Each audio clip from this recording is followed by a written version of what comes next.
Bienvenue sur Fragile, le podcast qui raconte les îles de Porquerolles, Porquerolles et du Levant à travers le regard et le portrait de celles et ceux qui les habitent, les aiment et les font vivre. Aujourd'hui, je vous propose un épisode un peu particulier.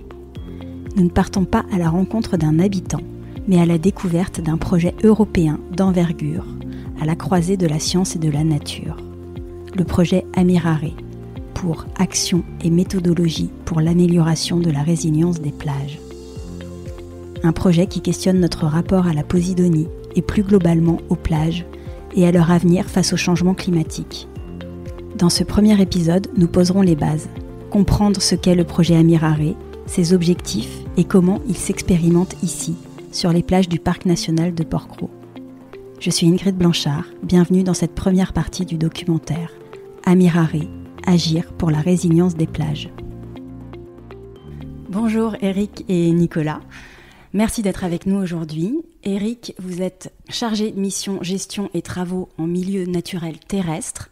Et Nicolas, vous êtes chargé de mission sur le projet Amiraré au Parc national de Porquerolles.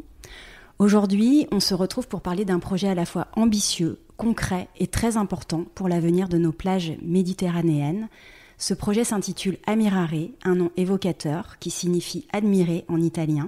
Mais ici, il s'agit surtout d'agir pour renforcer la résilience de nos plages face au changement climatique. Amiraré, c'est l'acronyme de Action et méthodologie pour l'amélioration de la résilience des plages. C'est un programme européen qui conjugue science, nature et coopération internationale pour rendre nos littoraux plus résilients face aux effets du changement climatique. Avant de parler du projet, il est important de bien saisir l'enjeu. Actuellement, la montée du niveau de la Méditerranée est estimée à environ 3 à 4 mm par an et s'accélère selon les projections. Cela provoque des submersions, des érosions et contribue au recul important des plages. Par ailleurs, les tempêtes sont de plus en plus fréquentes et intenses, ce qui accentue les pertes en sable et sédiments. Ces phénomènes sont déjà visibles à l'œil nu, comme à Porquerolles par exemple, mais d'autres effets sont plus invisibles et ils sont à l'œuvre néanmoins, on y reviendra.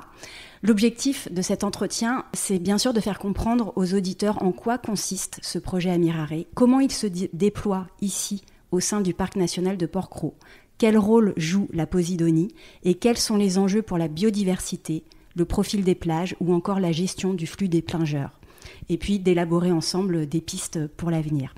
Alors pour commencer, Nicolas, est-ce que vous pouvez nous présenter ce projet Amiraré, son origine, les acteurs mobilisés et ses objectifs ? Alors oui, bonjour et merci pour l'invitation. Donc le projet Amiraré, c'est un projet Interreg Maritimo, c'est-à-dire qu'il est cofinancé par l'Union européenne. Et il y a 15 partenaires dedans, c'est des universités, des centres de recherche, mais aussi des établissements publics, tels que le Parc national de Porquerolles. Il y a 5 sites pilotes en France et en Italie. Pour ça, c'est un projet Interreg Maritimo, donc transfrontalier. Et il a démarré en mars 2024 et va se terminer en août 2027. Et donc, pendant cette période-là, il y aura des actions différentes qui vont être réalisées sur des différents sites pilotes en France et en Italie. Donc, c'est un projet qui dure 3 ans. Est-ce qu'on peut avoir une idée un petit peu du budget ? Donc, il y a un budget global de plus de 5 millions d'euros qui est donc distribué pour les différents partenaires du projet. Ok. Vous avez évoqué donc plusieurs sites.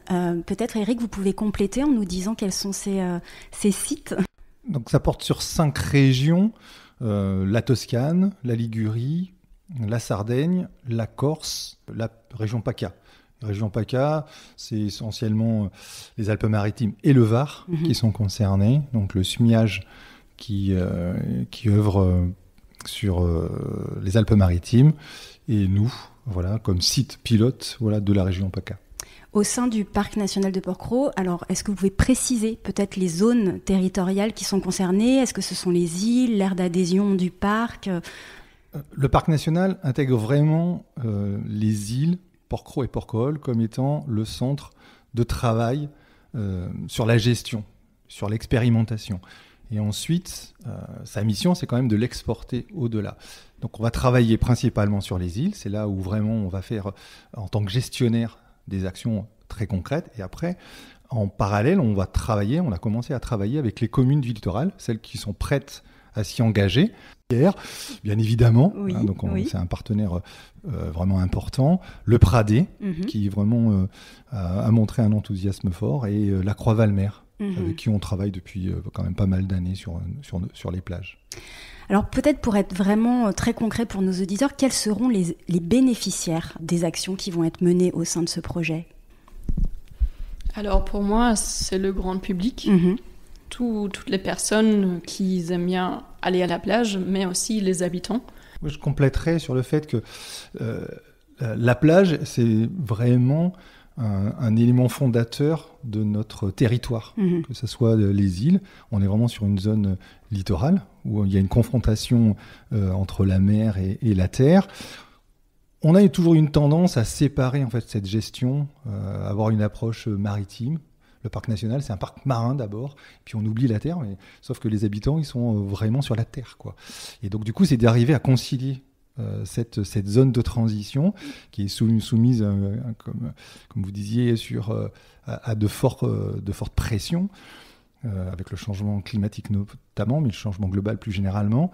Et c'est d'essayer que ça profite quand même aux visiteurs, mais aussi aux habitants.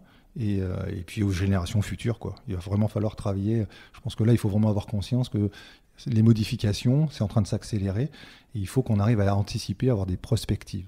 Peut-être au-delà des visiteurs, ça aura certainement également un impact sur les acteurs du tourisme, donc les entreprises, peut-être les associations, les instituts de recherche aussi. Ce qui se passe aujourd'hui, c'est qu'il va y avoir une modification. Là, on est en train de vivre cette modification.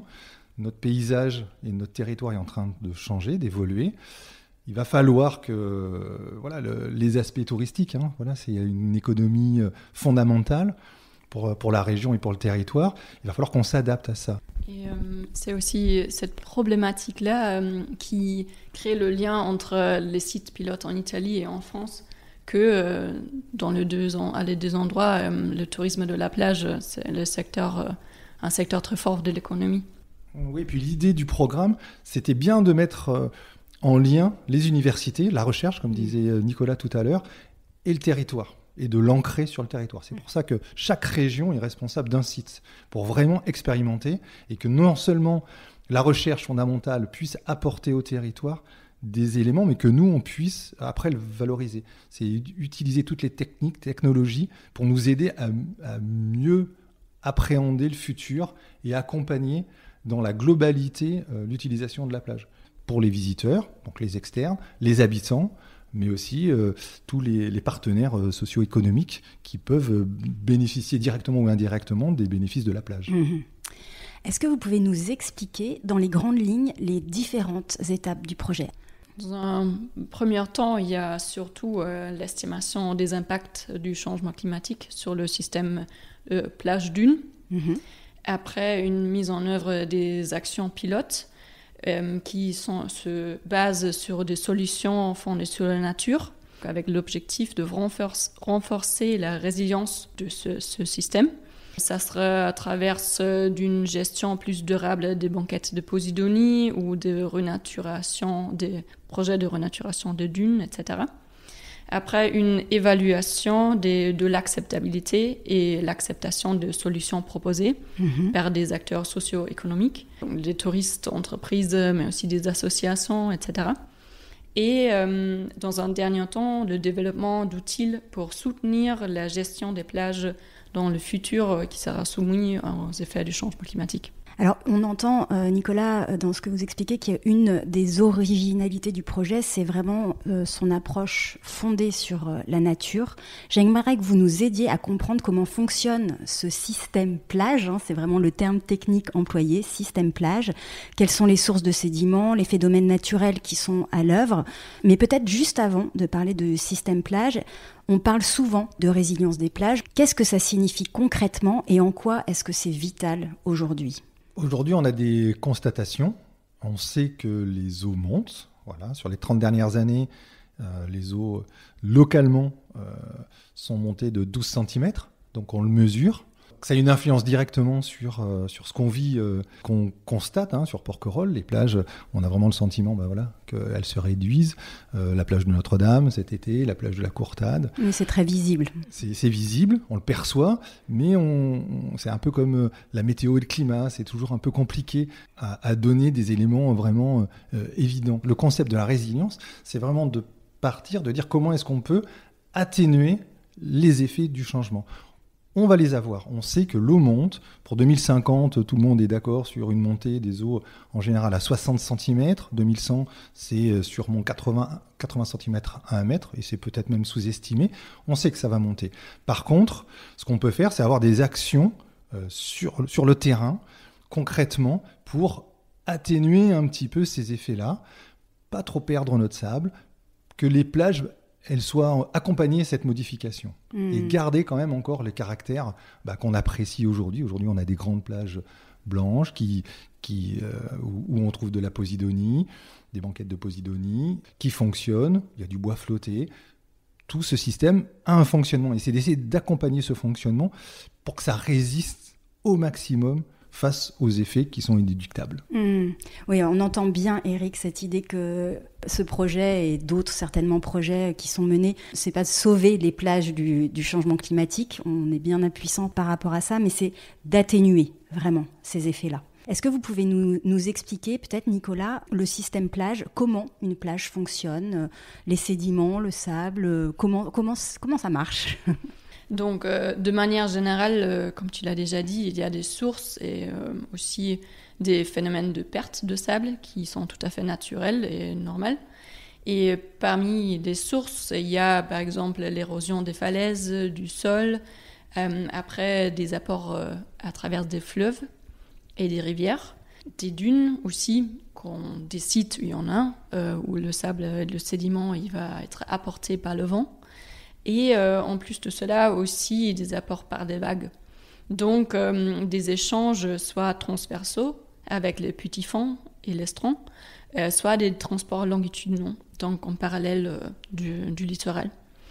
Et aussi, ça dépend aussi du site, mais des apports biogènes, donc qui viennent des coquillages, etc., ce que peut former du sédiment aussi. Et après, ensuite, il y a aussi des phénomènes naturels de la perte du sédiment. Et les pertes, ça peut être un peu l'inverse. Donc, soit le transport par le vent aussi vers la terre, donc l'autre direction. L'érosion de la plage par les vagues lors de tempêtes, par exemple. Ce que parfois peut résulter dans des pertes définitives dans des canyons sous-marins. Mais normalement, le sable il est plutôt déposé quand même au sein de la cellule hydrosédimentaire, c'est-à-dire qu'il reste remobilisable. Donc on va voir par exemple aussi sur la plage de Porquerolles qu'à un moment, la plage elle apparaît plus large et quelques mois après, elle va apparaître plus petite. Et donc là, il y a un changement donc, transversaux du sédiment qui sera déposé dans le petit fond, mais qui va être remobilisé ensuite. Après, il y a l'ennoiement, donc la submersion permanente en raison de la hausse du niveau de la mer. Oui, sur les îles, on est sur des plages de poche, dites de poche, assez fermées, où le sable, en fait, il est localisé dans ce qu'on appelle une cellule sédimentaire. Et il va globalement rester, il va être mobilisé, comme disait Nicolas, au gré des tempêtes, au gré de l'ennoiement, de la montée des eaux. Et il est mobilisable. Tant que le sable il est à moins de 10 mètres de la surface, il peut être remobilisé. Il va bouger. Et donc la plage va vivre réellement. Il y a quelques échanges sur certaines plages. Notre-Dame, la Courtade, on peut imaginer que du sable parte de Notre-Dame et puis aille de temps en temps du côté de la Courtade. Mais il n'y a pas vraiment de grands échanges. Comme dans l'Atlantique, par exemple. Il n'y a pas une grande migration du grain de sable. Il va rester quand même très localement. Ce sont des plages assez... c'est des plages reliques. Donc l'essentiel du sable a été mis en place il y a très très longtemps. Et globalement, on n'a pas de fleuve qui débouche à Porquerolles ou à Porquerolles. Donc on a relativement peu d'apports aujourd'hui. Bonjour à tous, j'interromps pendant quelques secondes votre épisode pour vous rappeler que le podcast Fragile vit grâce à votre écoute et à votre soutien. J'ai relancé la page Tipeee du podcast pour celles et ceux qui souhaitent m'aider à poursuivre cette aventure sonore sur nos îles. En effet, je réalise ce podcast bénévolement depuis maintenant plusieurs années. Votre participation, même si elle est modeste, m'aide donc à financer les frais de production et à continuer à vous proposer de nouvelles rencontres insulaires, en toute indépendance et sans publicité. Je voudrais dire un immense merci à celles et ceux qui soutiennent déjà le podcast. Vraiment, c'est un super coup de pouce. Et si vous appréciez le podcast et que vous avez envie qu'il continue, je vous mets le lien vers la page Tipeee dans les notes de l'épisode. Je vous y explique pourquoi votre soutien est important. Allez, je vous laisse replonger dans la suite de l'entretien. Bonne écoute. Donc ça veut dire que le stock n'est pas inépuisable. Le stock n'est pas inépuisable et avec la montée des eaux, c'est qu'aujourd'hui il est mobilisé, il y a un stock qui est mobilisé, les eaux montent tout doucement et il y a une partie du sable qui sera moins mobilisable. On va constater la montée des eaux. Donc la plage va être réduite sur sa largeur par le talus, par un restaurant, par une route, une piste, mais en même temps elle va se reprofiler. Les forces, le courant va remobiliser différemment son sable et donc on va peut-être, ça sera encore amplifié, le sable va se retrouver peut-être un peu plus sur un profil plus doux et donc la plage sera d'autant moins large.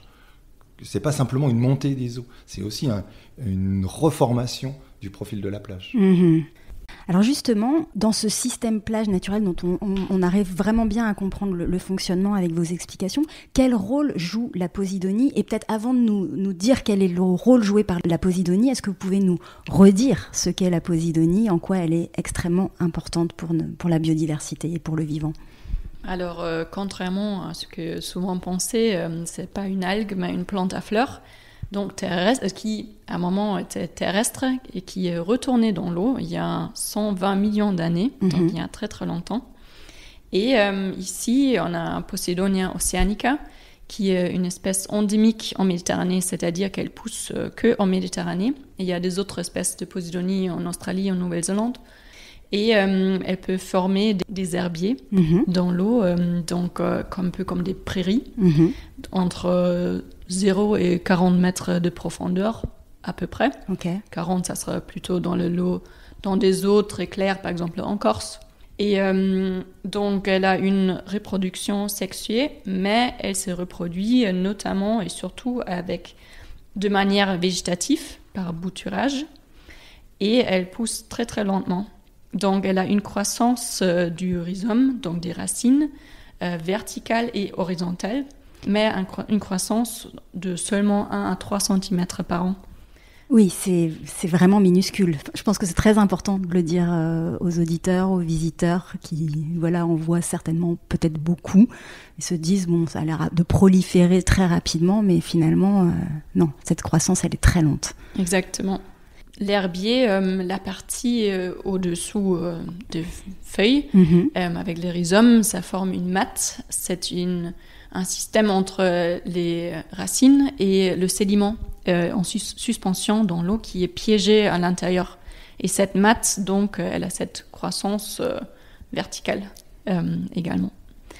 Et après, la Posidonie en Méditerranée, elle est, comme tu as dit, une espèce indispensable. Elle est extrêmement importante. Il y a beaucoup de services écosystémiques qu'elle rend donc à la nature, mais aussi à nous, l'homme. Et c'est donc déjà qu'elle produise énormément d'oxygène et stocke beaucoup de CO2. Donc, pour la même surface, on dirait qu'un herbier de Posidonie est plus efficace qu'une forêt tropicale, par exemple. J'ai noté 1 mètre carré d'herbier produit 14 litres d'oxygène par jour et que c'est en effet beaucoup plus important que l'équivalent en surface d'une forêt. C'est assez incroyable. Oui, donc tout à fait. Et après, comme je viens de dire, dans la matte, elle stocke le sédiment en suspension. C'est-à-dire que comme ça, l'eau est rendue plus transparente. Et ce que également, pour nous, pour l'homme, c'est très agréable d'avoir l'eau claire. Tout à fait. Plus toutes les espèces qui sont abritées, nourries, etc. au sein des herbiers. Et aussi pour nous, qui présentent une source alimentaire. Chaque année, la Posidonie perd une partie de ses feuilles qui vient s'échouer sur les plages et former des banquettes. Comment ces banquettes, justement, interviennent dans le fonctionnement naturel de la plage et pourquoi elles sont si importantes ? Exactement, donc c'est une partie de feuilles qui tombent. Ce que je n'ai pas encore ajouté avant, donc c'est déjà aussi l'herbier qui va ralentir les vagues et qui protège aussi ainsi la plage face à l'érosion. Mais donc notamment sous forme de banquettes. Donc quand les feuilles s'échouent sur la plage, les banquettes vont atténuer la force des vagues.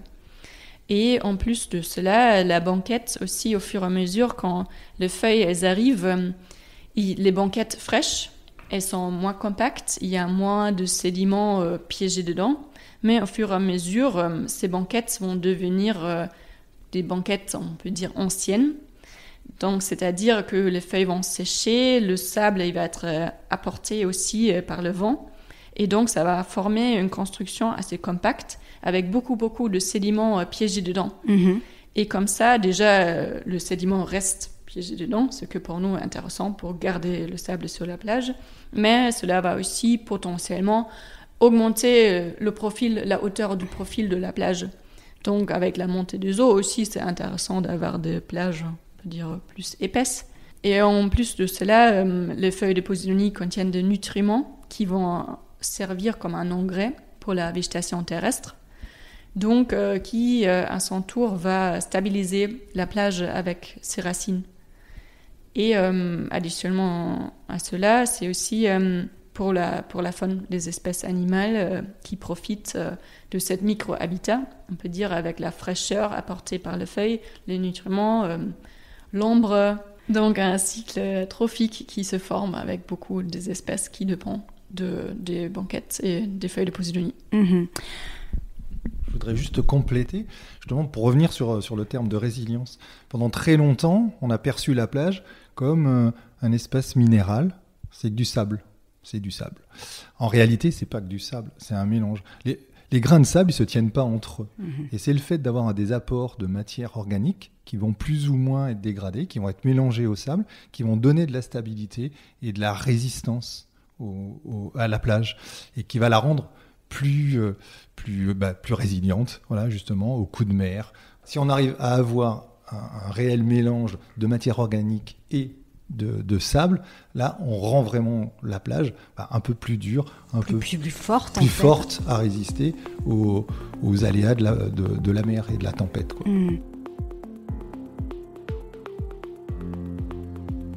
Quelles sont les menaces identifiées aujourd'hui qui affectent justement le bon fonctionnement du système plage ? Il y a la grosse menace, une des principales menaces, c'est de la manière dont on va gérer la plage. En trouvant des solutions justement pour essayer de limiter la montée des eaux ou l'impact des tempêtes. Donc on va construire, l'humain va construire des digues pour casser les vagues, alors que la banquette de la Posidonie, l'herbier de Posidonie est capable de casser la houle, va construire des renforts en pied de dune, ce qui va bloquer aussi la circulation du sable.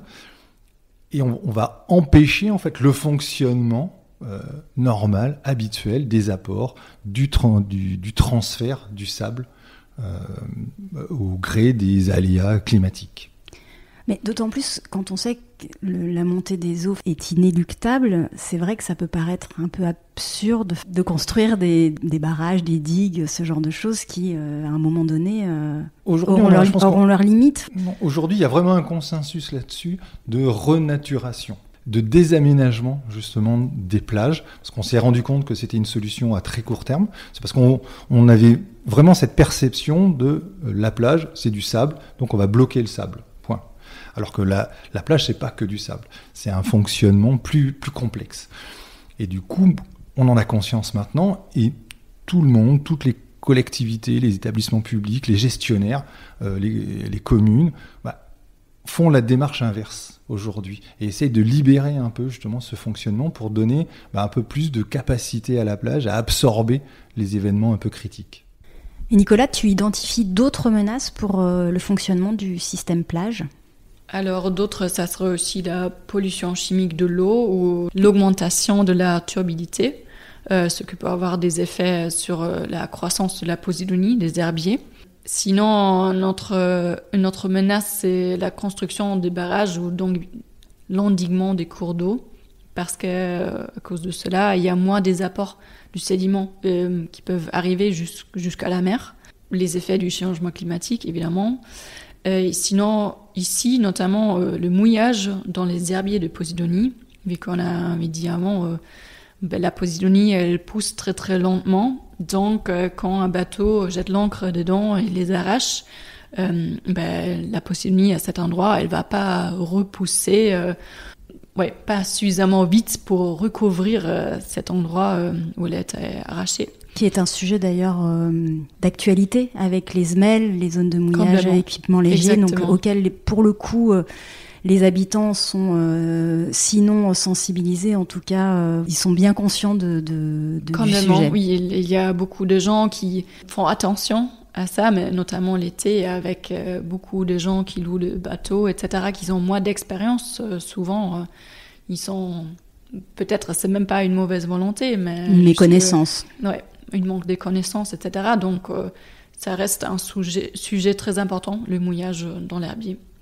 Et aussi, évidemment, l'enlèvement des banquettes. Ça peut avoir beaucoup des effets négatifs sur la biodiversité, sur le fonctionnement de la plage, etc. Alors, on comprend à travers les explications que vous avez données au sujet de la Posidonie son rôle absolument essentiel. Or, même si elle commence à être mieux identifiée, elle reste encore méconnue de certains qui, au mieux, l'associent à des algues, au pire s'en plaignent en critiquant l'aspect des plages qui ne seraient pas nettoyées, en tout cas pas conformes à ce qu'ils s'étaient imaginé en venant ici. Qu'est-ce qu'on pourrait dire à ces personnes ? C'est de reprendre ce que présentait tout à l'heure Nicolas, c'est de donner du sens, c'est d'expliquer pourquoi la Posidonie, la banquette de Posidonie, la présence de la banquette de Posidonie sur le sable est importante, justement, pour la conservation de cette plage. Les gens n'en ont pas conscience, parce que pédagogiquement, ils viennent de loin, et ils n'ont pas vécu dans leur enfance des grandes plages avec des grosses banquettes.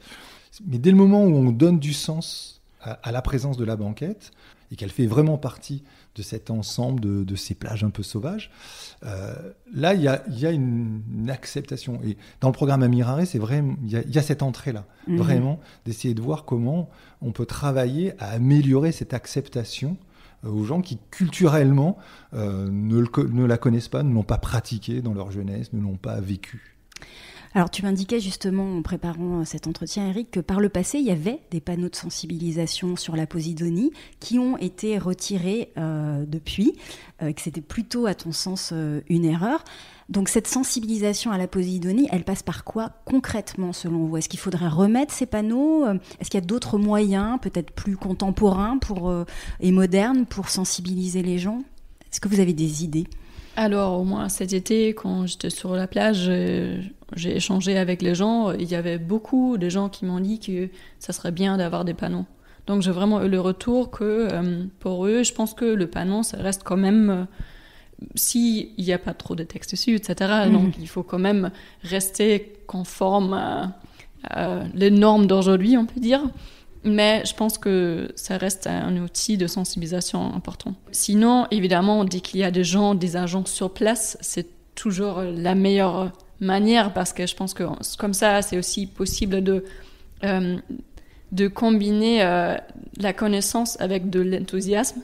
Je trouve que dès que quelqu'un parle d'un sujet avec beaucoup d'enthousiasme, c'est facile à aussi partager cet enthousiasme et de s'intéresser pour le sujet, et aussi de créer le lien humain aussi, donc de parfois même associer peut-être un sujet à une personne en particulier. Par exemple, nous avons une étude sociologique, et là, les chercheurs avec qui nous travaillons, on dit aussi que parfois c'est aussi sympa d'associer par exemple un certain sujet avec le métier derrière. Concrètement, on pourrait imaginer qu'il y ait des acteurs sur le territoire, au même risque qu'il y a de la sensibilisation contre les incendies, qui feraient de la pédagogie sur la Posidonie, ou peut-être, je sais pas, pendant qu'Éric ou toi faites des relevés sur la plage, et ben avoir cette dimension de se dire, bon, on n'est pas focus sur le relevé de la plage, s'il y a 2-3 personnes qui viennent nous voir, on prend le temps de leur expliquer, et ça fait aussi partie de la mission. Oui, exactement. Je vais rebondir sur deux choses que tu as dites. La première, c'est l'histoire des panneaux. Moi, je faisais partie de ceux, je suis Guerrois, donc pour moi, c'est évident, la Posidonie, elle est là, c'est normal, et elle fait partie du paysage. Et donc, je faisais partie de ceux qui ont dit, on arrête. Au bout de 20 ans, ça fait 20 ans qu'on fait de la communication là-dessus, c'est bon, les gens ont compris. Puis on s'est rendu compte qu'en fait, non, tous les gens n'ont pas compris, et notamment sur notre territoire, il y a beaucoup de gens qui viennent pour la première fois et qui vont peut-être venir qu'une seule fois, et donc ils n'ont pas cette culture. Et donc, justement, c'est le fait d'améliorer un peu la connaissance au travers d'études sociologiques, de mieux comprendre à qui on doit s'adresser pour essayer d'affiner vraiment le discours. Et le deuxième point, c'est le fait que cet été, je l'ai vécu. J'ai fait des relevés de traits de côte, et le fait de parcourir la plage avec un appareillage un peu original, ça a interloqué un peu les gens, et donc du coup, ils sont venus au contact, ils sont venus discuter. Et là, on a pu avoir vraiment un échange sur justement la position du trait de côte, avec la précision scientifique qu'on peut apporter et tous les doutes qu'on peut avoir. Et d'avoir vraiment cette discussion-là. Et les gens, dès le moment où on leur explique, qu'on donne vraiment du sens, qu'on leur explique ce qu'on fait et pourquoi on le fait et quel est l'intérêt, c'est sûr qu'eux-mêmes vont devenir peut-être des ambassadeurs de cette nouvelle gestion qu'on doit mettre en place sur nos plages. Ce que disait Nicolas dans la transmission de la passion, c'est vrai qu'il n'y a rien de tel pour embarquer les gens que de parler avec passion d'un sujet sur lequel on travaille. On en vient justement à un autre aspect important du projet Amiraré, qui est la pédagogie, la sensibilisation et l'acceptabilité de la Posidonie. Vous avez parlé de ces études sociologiques, donc est-ce que vous pouvez nous parler justement de ces travaux d'enquête sur la perception de la Posidonie que vous menez ? De quelle façon ils sont menés, auprès de qui ? Dans un premier temps, il ressort qu'on pensait déjà qu'il y a encore beaucoup de gens qui ne connaissent pas la Posidonie. Moi, vu que je ne suis pas du tout héroise, je comprends très bien que oui, vu que c'est une espèce endémique en Méditerranée, si on n'habite pas en Méditerranée, c'est normal qu'on ne va pas connaître cette plante. Parce que ces enquêtes sont menées auprès des touristes et des visiteurs, des plageurs de l'été, hein, c'est bien ça ? Donc, pour cette étude-là, c'était tout à fait les usagers de la plage en été, donc les habitants, mais aussi notamment les touristes. Et donc, oui. Donc, il y a souvent une partie des personnes qui connaissent bien la Posidonie. Par contre, aussi, il est ressorti qu'il y a aussi une différence entre la connaissance de la Posidonie sous l'eau et sous forme de banquettes. Déjà, donc, beaucoup plus connue sous forme des herbiers. Et acceptée sous l'eau que sur la plage. Exactement, donc une différence là-dessus. Mais aussi une différence entre la connaissance théorique et la connaissance visuelle. Donc, et là, pareil, encore une fois, en plus, une différence entre l'herbier et les banquettes. Mais se pose la question très simple de l'agrément de la personne qui arrive sur la plage. Et bon, même si elle connaît la Posidonie, elle en connaît les bienfaits, et elle se dit c'est magnifique qu'il y en ait dans les fonds marins. Par contre, j'ai envie de poser ma serviette et j'ai absolument pas envie d'avoir des bouts de Posidonie collés. C'est tout simplement le confort, je dirais, des gens, et donc peut-être cette différence d'acceptabilité. Je pense que oui, c'est peut-être le confort aussi, mais aussi vraiment parfois une manque de connaissances à quel point la Posidonie est vraiment utile sur la plage. Et à quel point pour nous, si on souhaite garder les plages le plus possible de se rendre compte que les plages les plus sauvages vont être aussi les plages les plus résilientes. Et donc, pour garder les plages, la beauté du paysage des plages, c'est favorable d'avoir des plages plus sauvages, donc aussi avec la Posidonie dessus. Sur cette acceptabilité justement de la Posidonie sur les plages, alors c'est vrai qu'on nous vend souvent à la télé, dans les JT ou sur les réseaux sociaux, ces images des plages de sable blanc et eau turquoise pour vanter les mérites du territoire et de Porquerolles notamment.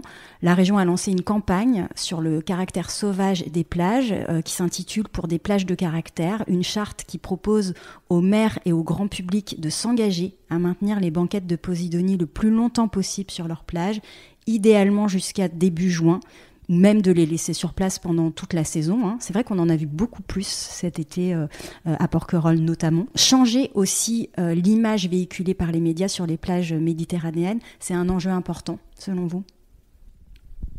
Oui, je pense que c'est vraiment fondamental. C'est de faire comprendre au reste du monde que les plages de Porquerolles, les plages de Porquerolles, les plages du parc national, ce ne sont pas les plages des Caraïbes et qu'elles ont, comme dit la région, un caractère vraiment propre. Et si on arrive vraiment à recréer cette identité de la plage varoise, peut-être, et j'en suis à peu près convaincu, que les gens l'accepteront mieux. Oui, peut-être qu'ils poseront pas systématiquement leurs serviettes sur la banquette humide de Posidonie, mais si elle est sèche, ça pose pas de problème, ça stabilise un peu la plage. Et vraiment, voilà, il faut vraiment qu'on travaille à ça, quoi. À la réappropriation du caractère sauvage des plages varoises, en fait. C'est vraiment une réalité. On a tous une responsabilité. Je pense que on l'a fait pendant des années. On a vendu nos plages, des plages de sable blanc, et que c'était un peu la concurrence. Plutôt que d'aller aux Caraïbes, venez ici, vous trouverez des plages blanches de sable fin. Et c'est vraiment de changer ça. C'est dire non, si vous venez ici, c'est parce que vous venez à Porquerolles, sur un territoire particulier. On n'est pas sous les tropiques. On est dans le Var, quoi. Le projet Amirare, c'est pas juste une équipe de scientifiques dans un laboratoire. Ce sont aussi des partenaires et des parties prenantes engagées dans cette aventure au sein du parc, déjà, pour commencer. Les gardes moniteurs, les équipes d'accueil, est-ce qu'elles sont mises à contribution sur ce projet? Et si oui, à quel niveau? Amirare est devenu un élément, comme je disais tout à l'heure, c'est vraiment le pied à l'étrier d'essayer de changer notre façon de gérer les plages. Jusqu'à présent, voilà, on faisait du nettoyage de plage, on mettait des protections sur l'arrière-plage, puis l'action se limitait à ça. Là, aujourd'hui, on est, bien que tous les agents étaient conscients de l'importance de la Posidonie, on n'était pas actif justement sur comment améliorer l'acceptation de la Posidonie et du caractère de la plage. Donc là, tous les services du parc, tous les agents du parc ont été associés. On a fait de la communication en interne. On a partagé les ambitions du projet. On est encore en discussion sur jusqu'où on va, quelles sont les actions, où est-ce qu'on peut les mener. Toutes les plages, notamment de Porquerolles, ne sont pas identiques. Notre-Dame, c'est pas pareil que la plage Noire. Et donc du coup, il faut qu'on arrive à vraiment adapter les actions qu'on va mener à moyen terme et à long terme en fonction du territoire. Et on a des gardes moniteurs qui sont présents sur les îles, qui connaissent, qui sont en contact des habitants et qui peuvent nous donner pas mal d'informations justement. Vous remontez de l'information sur la perception, par exemple, sur peut-être même des questions qui peuvent leur être posées par des visiteurs pendant l'été, ce genre de choses. Tout à fait. Ils sont en contact tous les jours des visiteurs. Et donc on a ce type de remontée. Après, nous, il va falloir qu'on travaille aussi et qu'on élargisse un peu le champ d'échange. Mais au sein du parc, vraiment, Amirare, c'est devenu un élément extrêmement important. Donc les équipes du parc, qui sont toutes très mobilisées. J'aimerais qu'on évoque l'entreprise phare qui est en charge du nettoyage des plages et qui montre aussi la vision évolutive du parc et les contributions des acteurs sur le terrain par leur retour d'expérience. Est-ce que vous pouvez nous donner 1 ou 2 exemples d'évolution qui s'appuient sur le retour d'expérience avec l'entreprise phare? On travaille avec cette entreprise depuis une vingtaine d'années. C'est vraiment une entreprise qui est pour nous très importante, parce qu'en plus elle est locale, donc elle a une perception aussi locale du fonctionnement des plages, qu'il parcourt tous les jours de l'été, pendant plus de 6 mois. On a eu, beaucoup de retours. Ils nous font un rapport systématiquement tous les ans en fin d'année sur les volumes de ce qu'ils ont ramassé, que ce soit les déchets, les macro-déchets anthropiques, ou pendant très longtemps le bois flotté, où le parc national demandait à ce qu'on note le bois, parce qu'on avait le sentiment que le public, les usagers, les plageurs voulaient avoir des plages sans bois flotté. Et puis avec eux, petit à petit, on a travaillé sur doter de moins en moins de bois, sur de plus en plus de plages, et d'essayer de voir quel était le retour. Et on s'est rendu compte que petit à petit, en fait, il y avait une acceptation. On n'a pas de retour négatif sur la présence du bois. Après, il y a des seuils qu'il faut qu'on respecte, bien évidemment. Quand il y a eu en 2010 des apports de bois à la suite des inondations sur Draguignan notamment, on a eu des monceaux de bois. Bon, là, il a fallu localement qu'on fasse un prélèvement un peu supérieur. Mais globalement, on essaye de ménager avec eux, avec leur retour de perception. Ils sont sur le terrain. Oui, donc vous revoyez peut-être des idées que vous pouvez avoir à un moment donné en étant à l'écoute des acteurs qui sont vraiment sur le terrain et qui vous disent, bon, finalement, le bois flotté est plutôt bien accepté. Je ne sais pas s'il a un rôle aussi dans la résilience des plages, le bois flotté. On a mélangé, justement, c'est ça, c'est de croiser un peu cette remontée-là, le fait de dire que globalement, de laisser du bois flotté, notamment des gros bois flottés, ça posait pas de grandes difficultés, et que c'était pas mal perçu par les plageurs, et qu'en même temps, avec le conseil scientifique, avec les experts, de confronter de l'intérêt, comme tu disais, de le conserver. C'est notamment les gros bois flottés sont très intéressants pour certaines espèces de coléoptères, des espèces protégées notamment. Donc du coup, c'était intéressant de pouvoir en laisser plus. Alors qu'au départ, on avait pris une sorte d'habitude, et il faut absolument qu'on arrive à casser nos habitudes, de s'enfermer dans des pratiques et de rester ouvert justement à tous ces éléments qui peuvent nous venir des professionnels qui sont là et qui peuvent nous faire changer notre façon de voir, nous aussi. Parce qu'il y a cet exemple du bois flotté. Antérieurement, je crois que c'était dans les années 80, si tu me corriges Eric, mais il y a eu un moment où le nettoyage des plages a été mécanisé. Vous êtes aussi revenu sur l'idée que non, il fallait faire ça complètement manuellement. Je le précise pour les auditeurs qui ne le savent peut-être pas, mais c'est une action menée par l'entreprise phare quotidienne pour nettoyer les plages. Donc c'est un travail de moine, un petit peu. Et donc, ce que je trouve vraiment intéressant, c'est que, oui, il y a cette approche évolutive, pas figée dans des process qui seraient intégrés et sur lesquels vous ne reviendriez pas une fois qu'ils sont décidés. C'est dans les années 90, le parc national, j'étais pas là, s'est posé la question de la mécanisation. Partout sur le littoral, les communes mécanisées.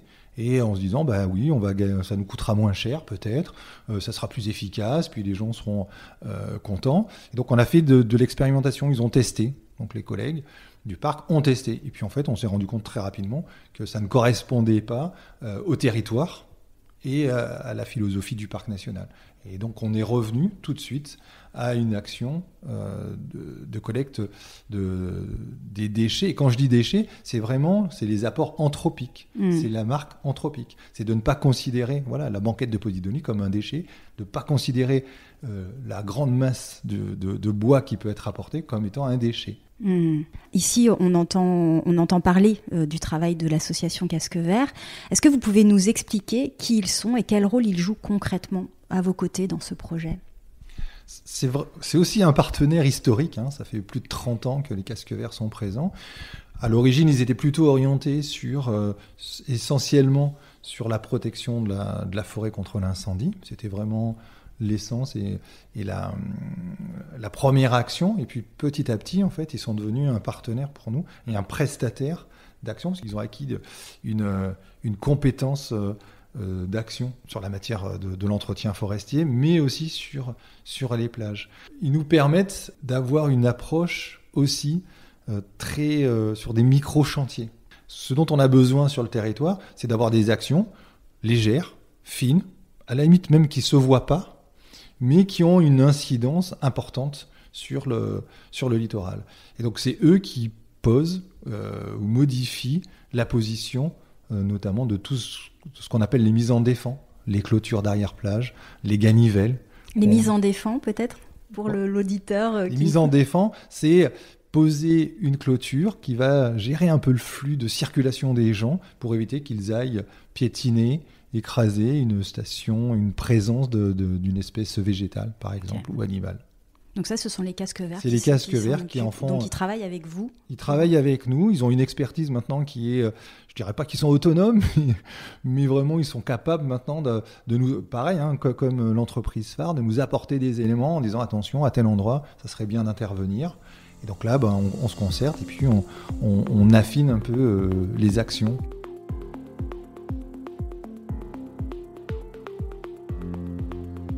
Est-ce qu'il y a des acteurs associatifs également qui travaillent à vos côtés Alors cet été, nous avons collaboré notamment avec le réseau Varnat, donc il y a plusieurs associations dedans, qui ont fait des actions de sensibilisation pour nous, donc sur le fonctionnement naturel des plages et sur le rôle et l'importance des banquettes de Posidonie. Et donc, c'était sur différentes plages, à Porquerolles, par exemple, à la plage d'Argent, mais aussi notamment des plages sur le continent, avec les différentes communes qui sont intéressées par le projet. Et il y a aussi des actions avec des enfants. Donc c'était des acteurs sur le terrain de cette association qui allaient à la rencontre des personnes pour sensibiliser sur le rôle de la posidonie, par exemple. Okay. Et aussi donc avec des enfants aussi dans des centres de loisirs. Bien sûr, dès le plus jeune âge. Oui. Ça, le monde associatif, pour nous, il est extrêmement important. On fait de la sensibilisation. Les gardes moniteurs, quand ils sont sur le terrain, ils font de la sensibilisation. On a des éco-guides l'été qui sont là, qui font de la sensibilisation. Sauf qu'on a des moyens plus ou moins limités. Le fait d'avoir et de travailler avec le monde associatif, ça nous permet de démultiplier cette action-là. Ils en sont convaincus, mais au moins on arrive à converger plus sur l'action, et notamment sur les plages. Régulièrement, en dehors même du programme Amirare, on est sollicité sur du nettoyage de plage, parce que les gens sont sensibles quand même à ça. Et donc, du coup, régulièrement, on a des diverses associations qui peuvent intervenir localement sur le nettoyage de plage, sur la caractérisation des macro-déchets. Donc là, c'est l'association Explore and Preserve. Et c'est en parallèle, en fait, à ce programme-là. Ça dépasse même le programme d'Amirare, quoi. D'autres acteurs, est-ce qu'il y a des associations porquerolaises à vos côtés ou pas ? Ou avec lesquelles vous envisagez peut-être de faire des choses ? On en a eu, on avait été sollicité par l'association des jeunes actifs de Porquerolles. Oui, JAP. Voilà, le JAP, qui avait fait des opérations un peu coup de poing, et c'était bien parce que ça motivait les jeunes, là, les forces vives de Porquerolles, et ils ont fait des opérations. Donc là, on les accompagnait simplement sur les explications un peu générales du fonctionnement de la plage, et puis après c'est eux qui organisaient la collecte complémentaire à ce que nous on peut mettre en place. Les amoureux de Porquerolles, le CIL les amoureux de Porquerolles, les amoureux de Porquerolles font aussi des opérations de nettoyage au moins une fois par an. Donc il y a vraiment ce tissu associatif pour nous qui est fondamental. La société civile, elle est importante dans la vie du parc et du territoire, quoi. C'est fondamental. Alors justement, à un échelon encore plus individuel et personnel, on pense évidemment aux habitants qui ont un rôle de prescription, d'orientation des visiteurs, de recommandation. Quelles actions vous menez ou avez envie de mener auprès des habitants à Porquerolles ? On va les associer dans la concertation. Il va vraiment falloir, c'est leur territoire, il va falloir qu'on travaille assez rapidement d'ailleurs, à la mise en place d'ateliers. On en a déjà fait sur d'autres sujets, mais sur des ateliers pour concerter avec eux, leur présenter le programme. Là, cette action de communication qu'on fait aujourd'hui, ça va aussi dans ce sens-là. C'est aussi de porter cette connaissance de l'action du parc et de dire, venez, on va travailler ensemble, quoi. On va essayer de co-construire les actions. On a des orientations, ça c'est évident, mais il va falloir que on ajuste en fait nos actions. Chaque fois que je traverse le village de Porquerolles, ça me prend au moins un quart d'heure parce que j'ai des discussions avec les habitants. Mais c'est des discussions informelles. Donc ils me font part ouvertement et franchement, et c'est plutôt très agréable, même si ça me secoue de temps en temps, justement de leurs préoccupations. Et là, on va essayer un peu de donner un format un peu plus rigoureux là-dessus, sur cette thématique. Vraiment, et d'aller au fond des choses, et vraiment qu'on échange, qui est à la fois un partage de connaissances, de la leur et de la nôtre, pour essayer de voir quelles sont les meilleures solutions pour le territoire. Il y a eu ce sujet sur les eucalyptus, où je pense que vous avez eu aussi à échanger avec la population porquerolloise au moment de l'abattage des eucalyptus, notamment sur la piste de la Courtade. Effectivement, ça vient toucher des sujets très affectifs pour les habitants d'ici. C'est à ce type d'événement que tu faisais allusion quand tu disais on a eu des ateliers de partage, et je peux imaginer en effet que ça occasionne des échanges peut-être parfois un peu musclés, mais c'est nécessaire. C'est ce que tu dis, Eric. C'est totalement nécessaire. Voilà l'exemple des eucalyptus, mais on avait déjà fait des réunions de présentation sur la gestion forestière. Justement, on avait un partage, et donc là, sur ces sujets, on sait qu'il y a des sujets, épidermiques, où a priori on a l'impression qu'on n'est pas d'accord, et donc oui, au départ c'est un peu musclé, mais le fait d'échanger, de discuter et d'essayer de comprendre la position de l'autre, mais que ce soit dans les deux sens, c'est de nous de comprendre ce qu'attendent les habitants, ce qu'ils vivent voilà, ce que eux perçoivent, et puis voilà, leur affectif, leur perception du milieu, et puis leur conception de ce qu'est l'île, quoi, ce qu'est leur territoire. Et puis à l'inverse aussi, de comprendre que les habitants appréhendent mieux les missions du parc, nos obligations, les engagements. Nous, on a un devoir de leur apporter des éléments, ce qu'on disait tout à l'heure. Oui, les eaux montent, voilà, 12 cm depuis 30 ans, c'est pas rien. Et donc 2050, on sait que c'est au moins 60 cm. Donc il faut se préparer à ça. Et on ne va pas pouvoir se préparer tout seul, quoi. Et il va falloir que l'ensemble de notre petite société, la société civile, les acteurs, les professionnels, les usagers, les habitants, on se concerte pour bien se donner les bons objectifs. Comment ? Et de converger vraiment sur les actions. Comment est-ce qu'on surveille l'évolution d'un système aussi complexe qu'une plage ? J'ai cru comprendre que les évolutions climatiques, la question du niveau de la mer, c'était vraiment des choses très difficiles scientifiquement à suivre. Quels indicateurs sont observés et quels outils sont mobilisés dans le projet Amiraré ? Alors déjà, juste de relever le trait de côte, c'est déjà un exercice complexe. Parce que vu que, comme on a évoqué déjà avant, que le trait de côte, c'est normal qu'il bouge, donc déjà naturellement, c'est pas quelque chose de fixe. Il y a des différents points de repère, on peut dire, qu'on peut utiliser pour donc essayer de suivre la différence entre le trait de côte. Par exemple, des dunes ou un talus, donc le bas d'une falaise, le haut d'une falaise, de points de repère par exemple, ou l'estran. Cela dépend de la météo, plus aussi avec la pression atmosphérique.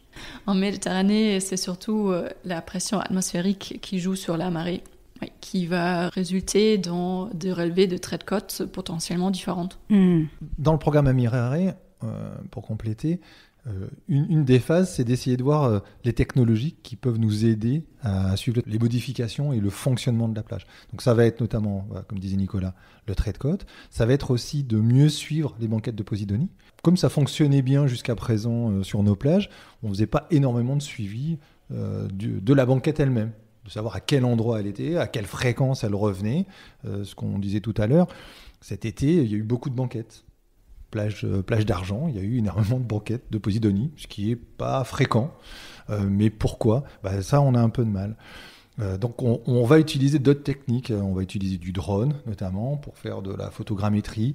On s'est associé au GIS Posidonie, qui est aussi un des partenaires d'Amiraré, et qui fait des relevés de caractérisation, justement, de la banquette, dans une approche écosystémique pour voir un peu tous les compartiments biologiques qui peuvent être présents dans la banquette. Par contre, il y a un élément qui est fondamental, et ça on l'a vécu cette année, un colloque qui a été organisé par la région, où les scientifiques nous disaient qu'il était important qu'on ne les attende pas. La science, c'est complexe. On est sur des systèmes qui sont très pointus. Tu veux dire que vous ne les attendiez pas pour faire ces mesures ? Pour agir. Pour expérimenter. Pour expérimenter, pour agir, exactement. De dire, n'attendez pas que la science vous apporte la solution. C'est intéressant, ça. Ouais. Parce que c'est le changement climatique, et les effets du changement climatique sont extrêmement complexes, d'autant plus sur le fonctionnement de la plage. Et ils nous disent, allez-y, il faut faire et expérimenter. Donc là, vraiment, le cadre d'Amiraré, c'est vraiment ça. C'est d'avoir des sites différents et d'expérimenter avec des populations différentes et d'essayer d'expérimenter chacun avec un axe un peu différent et de voir localement comment est-ce qu'on peut améliorer cette gestion et la résilience de la plage. Mais c'est intéressant cette question de la temporalité de la science, parce qu'en fait, à première vue, on pourrait se dire le projet Amiraré, 3 ans, mais qu'est-ce que c'est long ? Mais en fait, au regard de l'échelle scientifique, c'est rien du tout.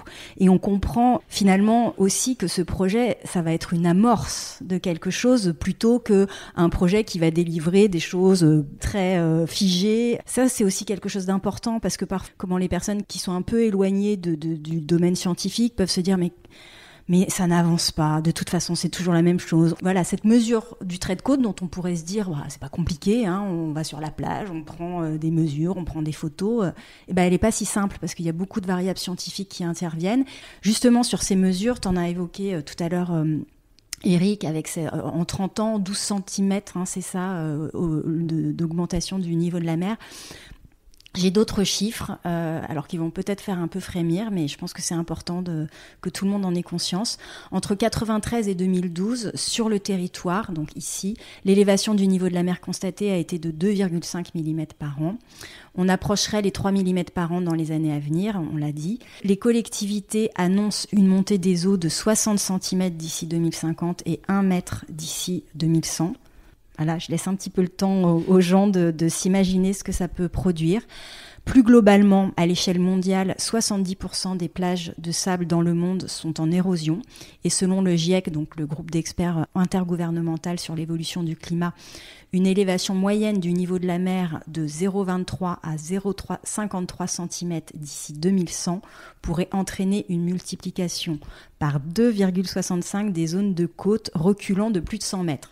En gros, ça représente 5 000 à 50 000 logements menacés. Alors, pour aider les auditeurs à se projeter, sans leur faire peur, mais en étant quand même totalement réaliste, ça signifie quoi pour des plages comme celle de Porquerolles, la plage de la Courtade ou la plage Notre-Dame, notamment, à horizon 2050 ou 2100 ? Déjà, ce qui est important, justement, localement, c'est d'aller voir ces plages-là. J'y étais la semaine dernière, et... sur la première partie de la plage de Notre-Dame, on voit de l'érosion. On voit des blocs de terre, du talus qui tombent, ça y est. Alors que jusqu'à présent, ce n'était pas le cas. On voit les racines des arbres. Au début de la plage ? Au début de la plage, okay. Juste à l'entrée de la plage, au pied de l'escalier. Des racines qui sont mises à nu, des arbres qui tiennent la végétation d'arrière-plage, qui tient le talus, n'arrivent plus à tenir, donc au gré des événements. Donc là, on le voit. Ça fait 2 ans où la première partie de cette plage-là, il n'y a pas beaucoup d'espace pour déposer sa serviette. On est dedans. Donc, et pour l'instant, voilà, la montée des eaux, elle est de 12 cm en 30 ans. On est à 3 mm par an. Ça va s'accélérer. Donc ça veut dire que concrètement, on va avoir des plages qui vont être grignotées petit à petit. Et on va réduire le nombre de plages telles qu'on les perçoit aujourd'hui, des plages de sable blanc. Alors après, il y aura peut-être un peu plus de gravier, un peu plus de galets sur les plages, localement. Mais ça, on a du mal vraiment à le quantifier. Donc là, on va travailler, que ça soit dans Amiraré ou pour la suite, de toute façon, à essayer de travailler sur la vulnérabilité de nos plages, d'essayer de voir quelles sont les plages qui vont pouvoir reculer. La plage d'Argent, par exemple, typiquement, on imagine... Elle a une capacité à reculer. Elle a une capacité, au moins sur sa première partie, à reculer. Parce qu'il y a une pinette derrière avec du sable. Ça veut dire que ça va modifier la forme. Ça veut dire que en arrière-plage, en haut de la plage, il y a ce qu'on appelle la dune grise, avec un mélange de posidonie, de sable, de végétation. Il faut imaginer que cette dune grise, elle recule aussi. Il va peut-être falloir qu'on la déplace, qu'on l'aide, qu'on la libère et qu'on lui permette de se déplacer. Donc ça veut dire qu'il va falloir aussi jouer sur le fonctionnement, la circulation des gens et des usagers. Tu évoquais la plage d'Argent, mais par exemple la plage de la Courtade, ça deviendrait une plage de terre, si on y parle encore en plage. Oui, il y a une grosse partie, c'est ça, c'est pareil. Dès le moment où on aura un talus, on a de fortes chances d'arriver à une plage avec un apport un peu plus terreux, des alluvions qui seront peut-être moins fins, avec des galets, de plus en plus de galets, au moins sur la deuxième partie. La première partie, à hauteur du stade de foot. Comment est-ce que ça va évoluer ? Est-ce qu'on va réussir à garder le terrain de foot ou pas ? Il va falloir se poser cette question-là. Mais oui, mais je pense que c'est quelque chose d'important, parce que nous, on est sur Terre une petite partie temps, mais on peut penser aux générations futures, et c'est très essentiel de se dire que quand même 2100, c'est proche. C'est ça, et puis ça va être de partir du principe qu'il va falloir accepter ce changement, de toute façon on va le subir, et comment est-ce qu'on l'accompagne ? Et que les solutions qu'on a mis en place jusqu'à présent, on en a parlé tout à l'heure, des digues, des enrochements, c'est une vision à très court terme. Et que si vraiment on veut se projeter, c'est pas ces solutions-là qu'il va falloir mettre en place. Et là, donc, Amiraré va nous permettre un peu d'identifier ces risques, d'essayer de voir les pistes de solutions qu'on va pouvoir mettre en place pour essayer d'atténuer l'ensemble de ces changements et de les accepter. Est-ce qu'il y a des outils qui permettent de faire des projections ou des simulations dans différents scénarios de changement climatique ? C'est notamment le BRGM, le Bureau régional de géologie, si je ne m'abuse, qui a mis en place déjà, ils sont consultables sur Internet, qui donne, mais la difficulté, c'est que c'est simplement une notion de, en prenant la topographie, le paysage tel qu'il est aujourd'hui, et simplement de dire, voilà, si les eaux montent d'1 mètre, voilà ce que ça fait. Ça n'inclut pas justement la perception de la modification, de l'érosion par exemple, le déplacement du sable. Donc c'est qu'une vision très partielle. Par contre, ça alerte. C'est sûr que oui, ça alerte. Ou, dépendant des modèles, il y a aussi des modèles qui prennent en compte, par exemple, le recul du trait de côte pendant les dernières années, mais sans d'intégrer et donc de projeter l'évolution du trait de côte en prenant en compte ces chiffres-là. Mais sans prendre en compte les effets du changement climatique qui vont encore s'ajouter là-dessus parce que c'est si difficile de modéliser et déjà vu que c'est pas sûr de combien de degrés il y aura ces réchauffements, etc. Donc déjà quel scénario de choisir. Donc là il précise bien que là c'est juste en prenant en compte l'évolution passé. On voit la complexité de ces travaux sur le changement climatique, ça a l'air assez vertigineux.